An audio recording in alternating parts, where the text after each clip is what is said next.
Presiden Amerika Serikat Donald Trump mengklaim kesepakatan damai dengan Iran hampir mencapai tahap finalisasi. Sementara itu Iran menegaskan tidak ada pembahasan soal nuklir dalam nota kesepahaman tersebut. Padahal soal nuklir menjadi salah satu penghalang yang selama ini terjadi dalam negosiasi Iran dan juga Amerika Serikat. Pertanyaannya, apakah Amerika Serikat melunak? Kami akan membahasnya bersama dengan peneliti Asia Middle East Center, Bang Pizarro Ghazali, dan juga praktisi dan pengajar hubungan internasional Synergies Policies, Mbak Dina Prapto Raharja. Selamat petang semuanya. Selamat petang, Mas Yasir. Bang Pizarro dulu, ini menarik ini kan, selama kita berdiskusi akhirnya ada, bisa dikatakan hal baik lah, ada tanda-tanda negosiasi ini akhirnya bisa mencapai kesepakatan. Tapi pertanyaannya, ini kan klaim dari Trump bahwa kesepakatan damai ini sudah mulai terlihat begitu. Anda membacanya ini bisa dipercaya nggak dengan melihat Trump yang selama ini omongannya selalu berubah-ubah?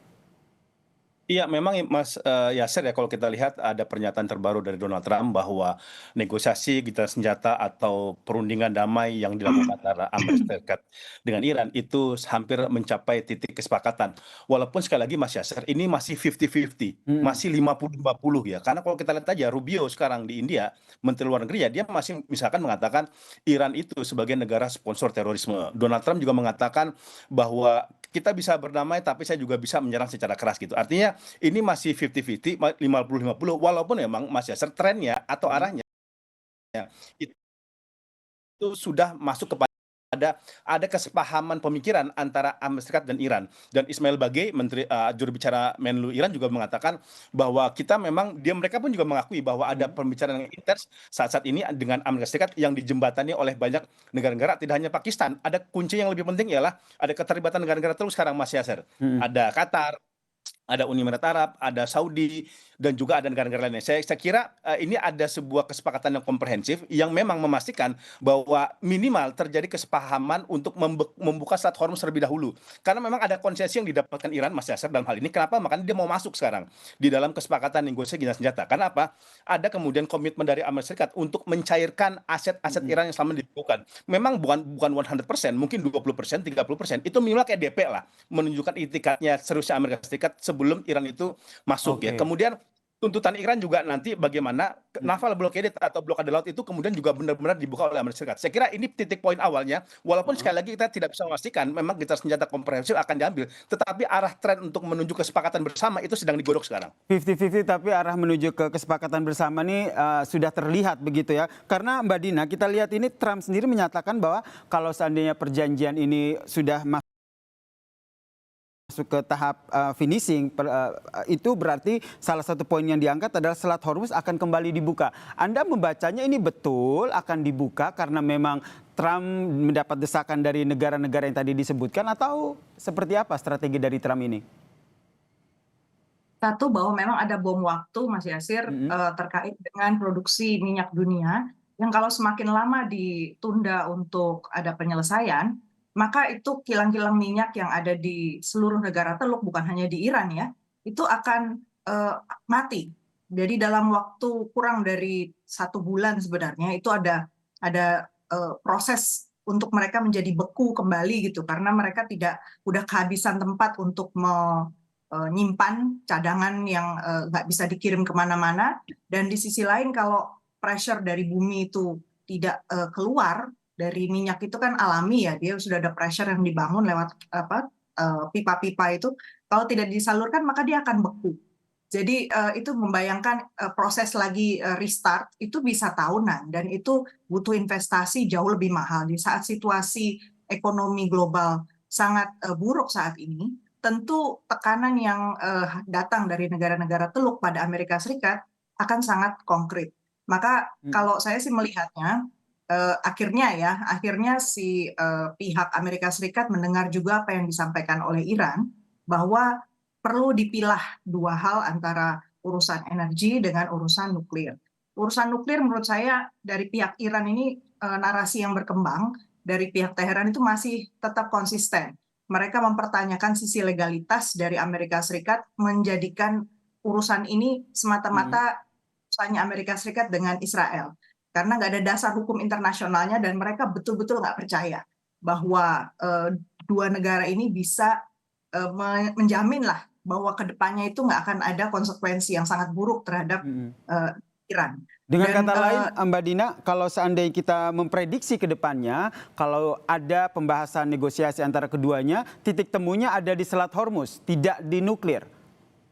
Tidak di nuklir. Kalau nuklir itu berita baru beberapa menit lalu dari pihak Iran itu kan juga mengatakan mereka setuju sebenarnya dengan statement yang generik saja soal nuklir, yakni bahwa long term management itu, bahwa dari pihak stok nuklir yang dia punya ada 400 kg itu nanti masih akan didiskusikan paling cepat dalam waktu 30 hari dan intinya tidak akan diperjelas lah tentang bagaimana nanti serah terimanya itu seperti apa.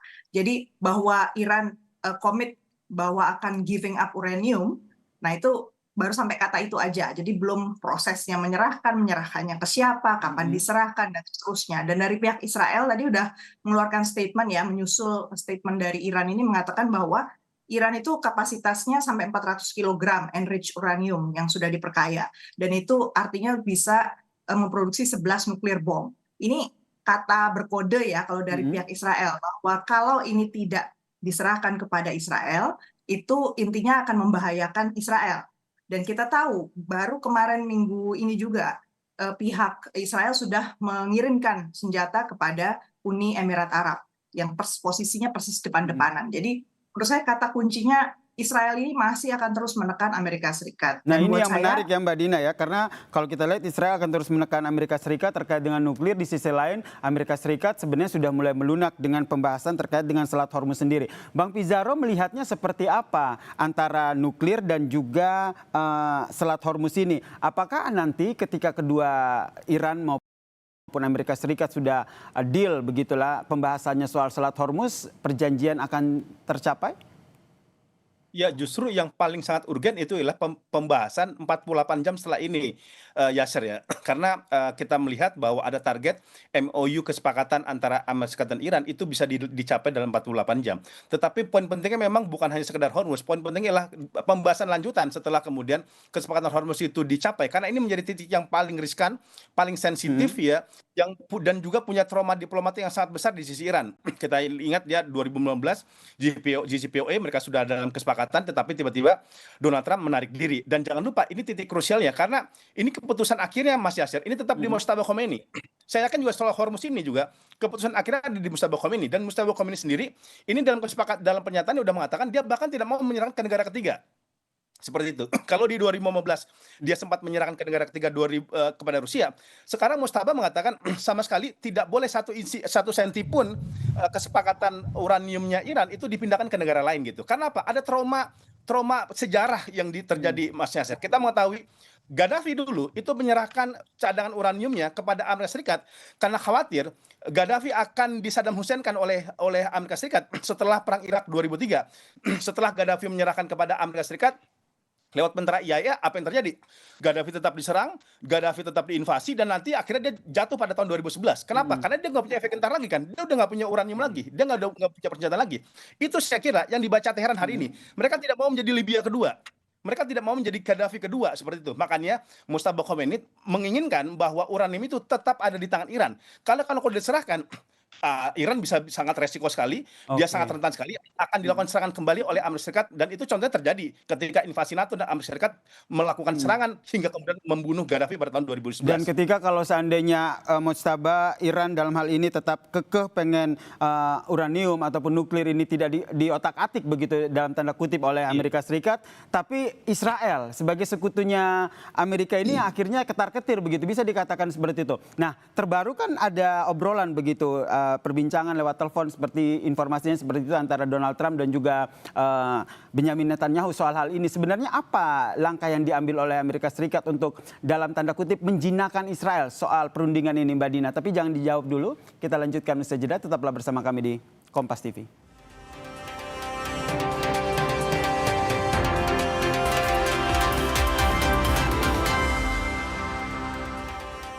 Kalau kita lihat tidak masuknya pembahasan soal nuklir ini bisa berdampak ke Israel begitu, sehingga ada informasi terbaru bahwa dalam negosiasi ini Donald Trump juga sempat berdialog ataupun berdiskusi lah, bisa dikatakan begitu dengan Benyamin Netanyahu. Mbak Dina melihatnya apa yang dilakukan Donald Trump dalam tanda kutip bisa menjinakkan Israel sehingga ketika negosiasi omongannya soal Hormuz saja, jangan soal nuklir.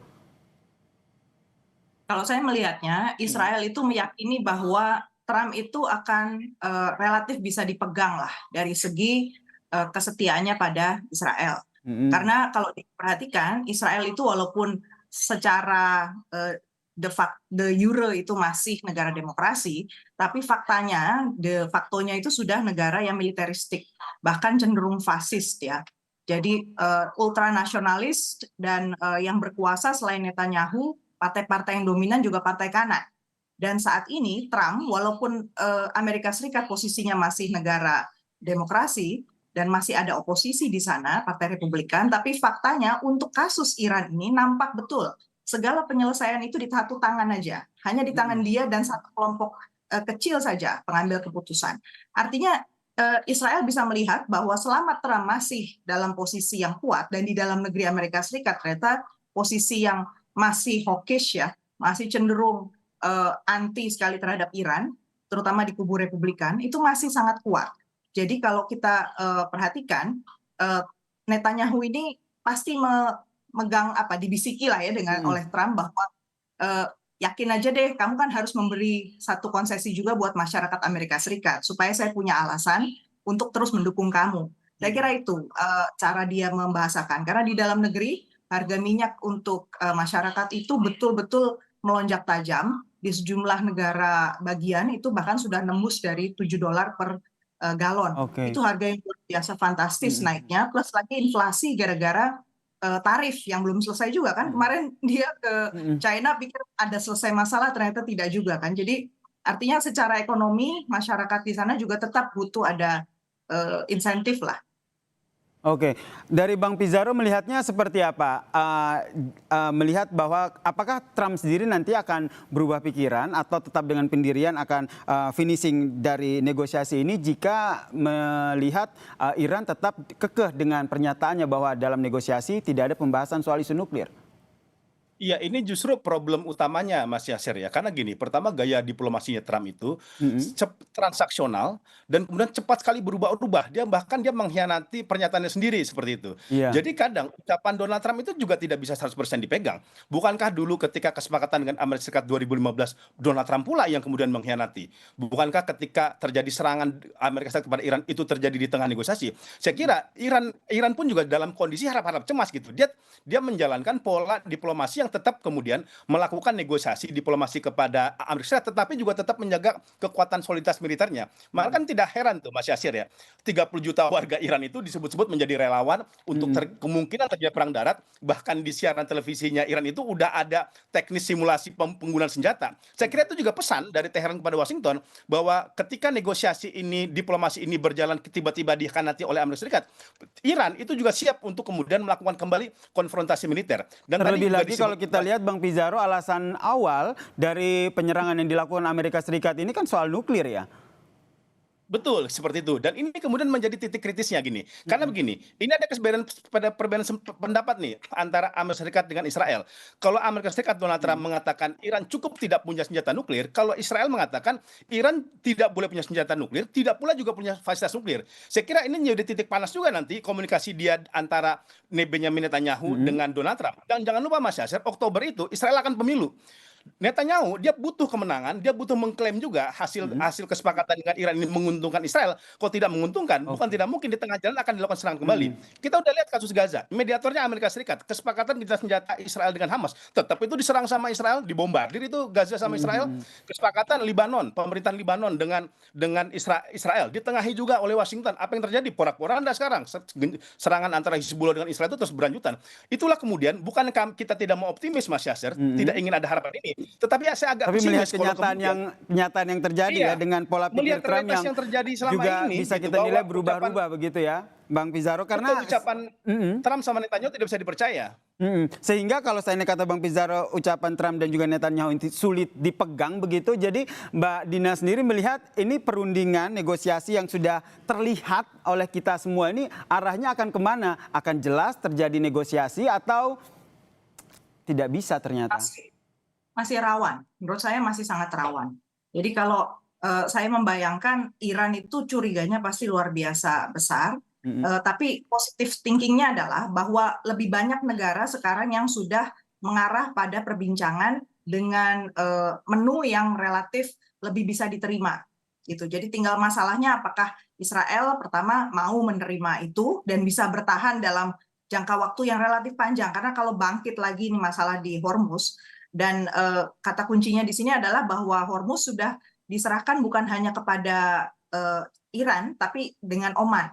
Oman kan relatif netral lah ya di matanya Amerika Serikat. Jadi kemungkinan besar gara-gara ini ada dua belah pihak yang akan mengurus Hormuz, maka harusnya bisa diterima. Tapi sekali lagi karena tetangganya ini Uni Emirat Arab sudah bersekutu dengan, atau ya kita bilang belum ada mutual agreement sih di antara mereka, tapi bahwa mereka dilindungi oleh Israel itu sudah terjadi. Dan mereka sudah memilih untuk bikin jalan sendiri kan Uni Emirat. Jadi menurut saya masih sangat rentan, masih sangat rawan lah dalam. Masih sangat rentan, masih sangat rawan. Tapi saya yakin Bang Pizarro, Mbak Dinar, kita semua berharap nih ada negosiasi ya antara kedua belah pihak, Iran dan juga Amerika Serikat, sehingga betul-betul negosiasi, kesepakatan yang dicapai, nggak ada lagi tuh perang yang terjadi di Timur Tengah. Terima kasih Bang Pizarro, terima kasih Mbak Dina atas perspektifnya di Kompas Petang. Salam sehat semuanya. Sorry.